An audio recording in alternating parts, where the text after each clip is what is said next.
ગુવાર વીણવા મળી જશે. વરસાદ આવે છે ઝીણો ઝીણો. તીથુભાઈ કઈ પડામ લાયા એ બોલો રોવાય પૂરો છે દબાણો.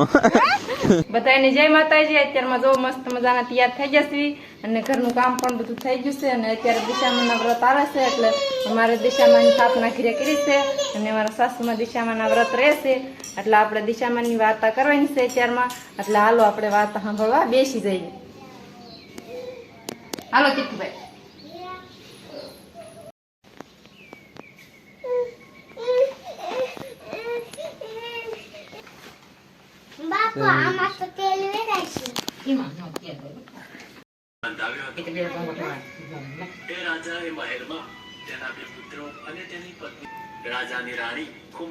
આજ મિત્રો આપણે છે ને અત્યારે તુવેરમાં આવી ગયા છીએ. તુવેરમાં આપણે ગુવાર વીણી છે ને વરસાદ આવે છે. જયારે આપણે ગુવાર વીણતા હોય ને ત્યારે વરસાદ આવતો હોય ને આવતો જાય. ફરી પાછો ગુવાર વીણવા મળ્યા છીએ. કેમ છે? કાંઈ નહીં, મજા મજા. ગુવાર વીણવા મળી જશે. વરસાદ આવે છે ઝીણો ઝીણો. તીથુભાઈ કઈ પડામ લાયા એ બોલો રોવાય પૂરો છે દબાણો. પુરાન કેરીમ પૂરીને લઈ ગયા છે. બારો કાઢો બારો છોકરાને કેરીમ પૂરીને લાવે છે. તો કાકા કહી દે, આ કહી દે રામ રામ ને સીતારામ. જય માતાજી બધાને.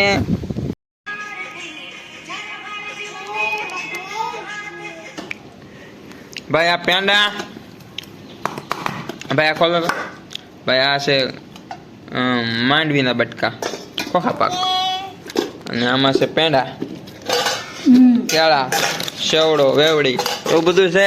એમ મારા બારે આ સદસ્યમાંનું વ્રત અને અમારે બધાને 3 ને 4 ને અમારે ફાયદો. અરે અમારા બા વ્રતનો ફાયદો અમારે આવડવા નાસ્તો કરવાનો. વાહ ભાઈ વાહ. અત્યારમાં વાગ્યા છે 9 અને 9 વાગ્યામાં ફરી પાછો નાસ્તો કરવા રહી ગયા.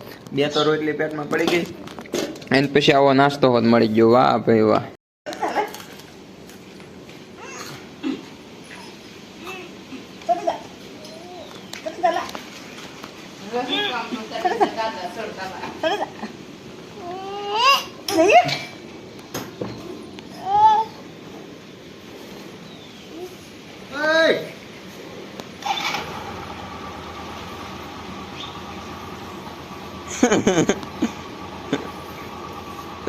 ચાલો તો કે ખબર પડે. ટીંગાણો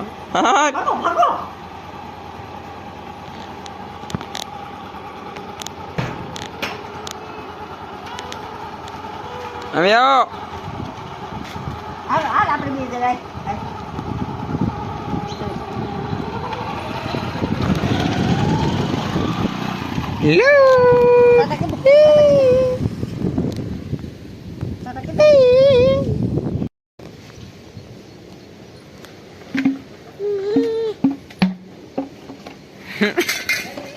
દિયે દિયે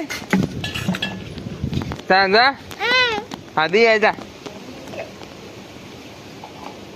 આ બાજુ છે આયા ચાલવાનું છે. હાલે દિયે જા. તમે મીન દિયે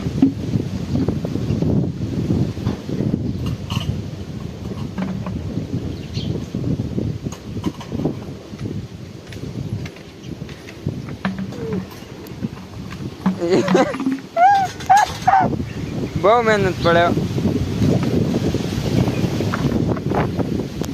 બસ લે.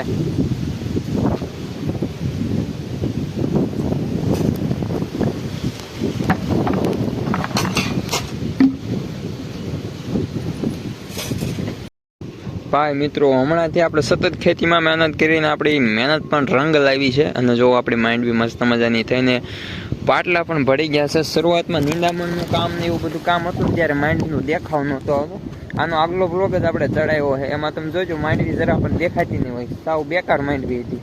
અને પછી એટલી મહેનત કરીને થોડાક દિવસ આપણે ખાતર નાખ્યું, દવા છાંટી દીધી અને 2 પાણ પણ પાઈ દીધા. મસ્ત મજાની માંડવી થઈ ગઈ છે. અત્યારે ક્યાંક પાટલા પડી ગયા છે, ક્યાંક થોડા જાજા બાકી છે અને માંડવી સુપર થઈ ગઈ છે. અને તુર પણ મસ્ત મજાની જામી ગઈ છે. કાંઈ નથી ઘટતું તુવેરમાં પણ. મરચીમાં પણ આંકડા આવી ગયા છે. તુવેરમાં પણ ફાલ આવી ગયો છે, ફૂલ આવી ગયા છે. જો મસ્ત મસ્ત બધું કામ થઈ ગયું છે. અને ભાઈ મહેનત આપણી રંગ લાવી ગઈ છે અને બહુ મહેનત હમણાંથી કરીએ છીએ. નિંદામણમાં જો બધી તુરમાં ફાલ આવી ગયો છે. જો આવી રીતે ફૂલડા પણ ખીલી ગયા છે. અને જો આ છોડ તમે જો એકદમ નાનો એવો હશે ને તો પણ ફૂલને એવું બધું આવી ગયું છે, ફાલ ફૂલ બધું. અને બીજા નંબરમાં મારે વાત એ તમને બધાને કરવાની હતી કે મહેનત કરીએ ને એટલે કોઈ દિવસ પાછળ ન રહીએ, આગળ ને આગળ રહીએ. ગમે એ વસ્તુમાં લગાતાર મહેનત કરો ને એટલે જીવનમાં બહુ આગળ જશો અને સક્સેસ તમે જરૂર થશો. વાત કરીએ મારા મમ્મી પપ્પાની, તો જ્યારે મારા પપ્પાના લગ્ન થયા ને એ સમયે જ્યારે સંયુક્ત કુટુંબ થયું, મારા મમ્મી પપ્પા એ એક અલગ રહેવા લાગ્યા, ખેતીવાડી કરવા લાગ્યા, એમને ભાગમાં જમીન આવી એ વાવવા લાગ્યા. ત્યારની વાત કરીએ તો મારા મમ્મી અને પપ્પા એક રૂમ હતો અને અમે 3 ભાઈ બહેન લગ્ન પછી, અને બધા એક રૂમમાં રહેતા ને એવું બધું જીવન હતું. આ બધું ખેતર જે 10 વીઘાનું ખેતર દેખાય ને એમાં આપણે ન દેખાવી એવા ઈંગોરા, બાવળિયા, બોવડી એવું બધું થતું હતું. અને ભાઈ આ દીપડાનો વિસ્તાર કહેવાય, એમાં દીપડા રહેતા હતા અને એવું જંગલ જેવું હતું. ત્યારે આ વિસ્તારમાં કોઈ રહેવા નહોતું આવતું ને ત્યારે મારા મમ્મી ને મારા પપ્પા રહેતા હતા અને ખેતી કરતા હતા. બહુ સ્ટ્રગલ કર્યું, બહુ મહેનત કરી. અને આજના દિવસોની વાત કરીએ ને ત્યારે વાત કરીએ ને તો ખાવા છે ને છાશ ને રોટલો ખાઈને સુઈ જતા હતા. એવા દિવસોની વાત કરે ને એટલે હજુ આપણા આંખમાં, મારા આંખમાં આંસુ ઉડાઈ જાય કે આ હા બહુ ખરાબ સમય કાઢ્યો છે. એક ભેંસ રાખતા અને એનું દૂધ ભરાવતા, ઘી કરતા, છાશ કરતા હતા અને એવી રીતનું એમને જીવન કાઢ્યું. અને વાત કરીએ ને ત્યાર પછી એમને બહુ મહેનત કરી ખેતીવાડીમાં. 10 વીઘા જમીનમાં એ સમયથી મારા પપ્પાને એને સતત મહેનત કરી અને સારું એવું વાવેતર કર્યું. કપાનું વાવેતર કર્યું, માંડવીનું વાવેતર કર્યું, અલગ અલગ પાકના વાવેતર કરીને મારા પપ્પાએ ખુદના એના ખેતરમાં 2 કૂવા કરી નાખ્યા. આ જે જગ્યાએ અમે રહીએ છીએ, જે વાડીએ રહીએ છીએ એની સિવાય પણ આપણી એક વાડી ગામમાં છે, ગામના પાદરમાં વાડી છે. તો ત્યાં પણ આપણે 5 વીઘા વાડી છે ને, તો ત્યાં પણ મકાન બનાવી નાખ્યા, 3 મકાન સ્લેબવાળા. અને અહીંયા પણ મારા પપ્પાએ મકાન બનાવી નાખ્યા, લાદી પ્લાસ્ટર સહિત, ખર્જા સહિત, વાહન સહિત કેટલી બધી મહેનત કરી છે. આ બધું જોઈને બહુ મહેનત કરી છે. તો મારે એટલી કોશિશ કરવાની છે કે મારા મમ્મી પપ્પાએ જેટલી મહેનત કરી છે ને એટલી મહેનતનું ફળ જો એમને તો મળી જ ગયું છે, એમને મહેનત કરી એનું. પણ મારે હવે એની ઉંમરમાં આરામ કરવા દેવો છે. તો મારી પાસે રસ્તો એક જ છે, મહેનત કરવાનો. તો અત્યારે પણ હું સતત મહેનત જ કરું છું. અને ભાઈ હું મારા કરતાં મારા પપ્પા, મારા મમ્મી માટે વધારે મહેનત કરું છું. અને મને પસંદ છે બધી વસ્તુ એમ કે મારા મમ્મી પપ્પાને ખુશ રાખવા એ મને વધારે ગમે છે. એટલે હું તમને એક જ વાત કહેવા માગું છું કે ગમે એ વસ્તુમાં તમે મહેનત કરો ને જીવનમાં બહુ પ્રગતિ થશે, પ્રગતિશીલ વ્યક્તિ થઈ જશો. તો મહેનત કરતા રહેજો, એક દિવસ તમને જરૂર ફળ મળશે. બસ આશા રાખું છું કે આ વ્લોગ તમને પસંદ આવ્યો હશે. અને ભાઈ પસંદ આવ્યો જ હોય તો લાઈક, શેર અને સબસ્ક્રાઈબ કરી દો. મળી એક નવા વ્લોગ વિડીયો સાથે. ત્યાં સુધી મહાદેવ મહાદેવ, બાય બાય.